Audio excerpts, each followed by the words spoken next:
Hello மக்களே, welcome to நம்ம family group.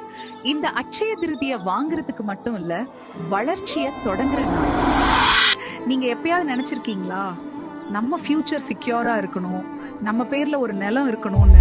நாவ் அந்த கனவு இப்ப ரொம்ப அருகில். கல்வாய் பஸ் ஸ்டாப்ல இருந்து just 1 minute 500 meters அப்போலோ காலேஜ்க்கு பக்கத்திலே இந்த ப்ராப்பர்ட்டி இருக்கு. இங்க வாங்குற நிலம் இன்னைக்கு ஒரு இன்வெஸ்ட்மெண்ட் மட்டும் இல்ல, நாளைக்கு ஒரு ஆசெட். மினிமம் 1090 ஸ்கொயர் ஃபீட்ல இருந்து மேக்ஸிமம் 1500 ஸ்கொயர் ஃபீட் வரைக்கும் பிளாட்ஸ் இருக்கு. காலையில எழுந்தவுடன் ஈஸ்ட் ஃபேசிங்ல சூரிய ஒளி உங்கள் வீட்டை தொடும், இல்லனா சவுத் ஃபேசிங் ரோட்ல நீங்க பில்ட் பண்ண போற ட்ரீம் ஹோம் இருக்கு. இந்த ப்ராப்பர்ட்டியோட per ஸ்கொயர் ஃபீட் 3000 ரூபாய் மட்டும்தான். இந்த அக்ஷய திருதிய கோல்டு வாங்குறதுக்கு பதிலா நிலம் வாங்குறது தான் ரியல் வெல்த் கிரியேஷன். குறைவான பிளாட்டுகள், சிறந்த இடம், இதுவே சரியான நேரம். இப்போவே உங்க ட்ரீம் பிளாட்டா புக்கிங் பண்ணுங்க. மேலும் இந்த ப்ராப்பர்ட்டி பத்தி டீடைல்ஸ் வேணும்னா நம்ம ஃபேமிலி குரூப்பா காண்டாக்ட் பண்ணுங்க.